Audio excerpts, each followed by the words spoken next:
Hey guys, I'm Fourpaws with ChampionSelect, and this is a counter video for Ahri, the Ninetales Fox. The three counters I'll be discussing today are LeBlanc, Talon, and Ryze. Feel free to click on their face to skip ahead to their individual section of the video. Ahri excels at roaming and can easily bully another enemy champion in the lane phase. She has a very safe lane phase with her charm ability, so avoiding that is crucial, as if it lands, she will be able to follow up with Orb of Deception, Foxfire, and an auto attack or two. This will give her the ability to put out a lot of damage with relatively no risk.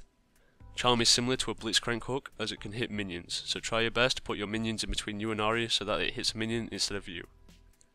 With a lot of long range poke available, you should try to keep your distance so that she can't land her abilities. If you stand just out of the range of her Orb of Deception, you might bait her into wasting quite a bit of mana. At level 6, Ahri becomes a lot stronger. Her ultimate gives her insane ability which can make her become an excellent roamer. Expect to see her shove out a lane before appearing somewhere else for a surprise gank. To play against this, you should try your best to push and apply tower pressure as soon as you think she's gone to roam. This way, if she leaves lane for too long, you'll be able to get a free tower and punish her gameplay decision. Also, it will now be a lot harder to gank her unless you can chain some hard CC, as she'll be able to triple dash away from most ganks with ease. Furthermore, she'll make more risky plays, for example tower diving, as she can easily escape. Finally, her ultimate is going to wreck any champion that is skill shot reliant, as she should be able to juke everything. In teamfights, Ahri can offer damage and control. Her charm can help you pick off a target while disabling them, and if her ultimate is used well, she can kite around the fight, poking from a distance which makes her a hard target to focus. She works well with both initiators that offer a lot of CC, for example Nautilus, as she can help chain CC on one target until they are nuked. She also works very well with carry champions, for example Akali, as when the charm lands, together they can burst down a foe very quickly. Ahri does not have many items that counter her, other than stacking up some magic resistance. Quicksilver Sash is a good choice if you are an AD carry, so that if she lands a charm on you, you will not be insta-gibbed or removed from a teamfight. However, I do not recommend in the lane phase you build a QSS against her, as this will set back your damage items. Another item is Banshee's Veil, as while the shield is up, she cannot use a taunt to bait you in. Now moving on to champion counters, starting with LeBlanc. LeBlanc's biggest damage output is from her proccing a Sigil of Silence with her Mimic ability. Both of these target nukes, which means that Ahri cannot use her ultimate to juke them. Furthermore, upon landing a Mimic, Ahri will now be silenced for 2 seconds, which gives LeBlanc enough time to position herself with a Distort to land her ethereal chains and some auto attacks. Removing Ahri's control while stealing a lot of damage will usually guarantee LeBlanc the kill. Throughout the whole game you should not be hit by a single charm, and in worst case scenario, Ahri will build some magic resistance from items such as Abyssal Scepter so that you cannot 100% hurt. In this case, just do the burst, wait around 40 seconds for your ultimate to be ready again, and go again. Play safe in the early game, and as soon as you hit level 6 you should be able to go for the kill. If Ahri attempts to roam, you can follow her easily on LeBlanc and counter gank too, which will easily shut her down as you snowball. Transitioning to late game, you should find that you've snowballed well from earlier on. In teamfights you can choose to help control Ahri with your silence and snare. In the scenario that you have traded with Ahri in lane, however messed up in some way, and you have now fell below 40% of your total health which procs your mirror image passive, you can position your clone to be closer to Ahri than you. Upon doing this, Ahri's Foxfire and Essence Bolts from her ultimate will prioritise your clone. For itemization, I recommend picking up Deathfire Grasp to help you nuke Ahri, otherwise just build like normal. Talon is also a solid counter pick at the moment, he does very well against Ahri.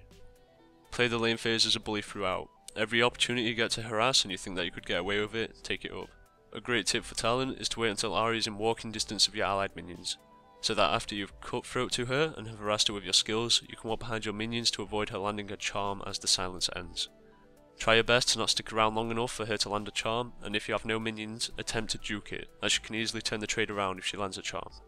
If Ahri decides to purchase armor items, in example Ninja Tabi or Azonia's Hourglass, she will be setting back her damage output, which means you have shut her down even further.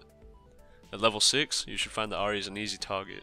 If she tries to play aggressive, you can cutthroat to her to prevent her ultimate, and with your burst damage you could probably go for the kill. If Ahri decides to roam, you can put a lot of pressure onto her tower by using your rake to shove out the lane. You can also choose to follow her and counter gank similar to LeBlanc. In teamfights, you should be able to focus Ahri even if she tries to kite around the fight. With your late game items, you should be able to kill her instantly every time, unless she set herself back with a lot of armor items. If you have a great lane phase, I would suggest not building any other items than your normal build, for example rushing that Bloodthirster. Only in the situation that your lane phase doesn't go so well, you should opt for a Hex Drinker. A Bloodthirster will help you snowball more than a Hex Drinker, and if she has not got the damage output to proc the Hex Drinker, then you don't need to prioritise it. Merc Treads are a must for the nice magic resistance and the tenacity if she manages to land a charm. Finally, Ryze. Ryze is more of a soft counter, and it's not as much due to his skill set where the countering takes place. In the lane phase, you should try to spam your Q onto Ahri when you can, and juke at Orb of Deception. You should find that you can poke her rather well. Other than this, play your early game very passively, and try to farm up for your tier. At level 6, you should be able to win your lane. Your Rune Prison shuts Ahri's ultimate down, however it does not disable it otherwise. This means that you have to be smart about your positioning. If you let her land a charm, she will easily take advantage of this situation, and after Rune Prison wears out, she will zip around and overwhelm you. If you manage to avoid a charm by juking it or standing behind ally minions, you will easily be able to combo her down and demolish her. Throughout the lane phase, if she misses a Orb of Deception, you should be able to pursue her down to do a lot of damage.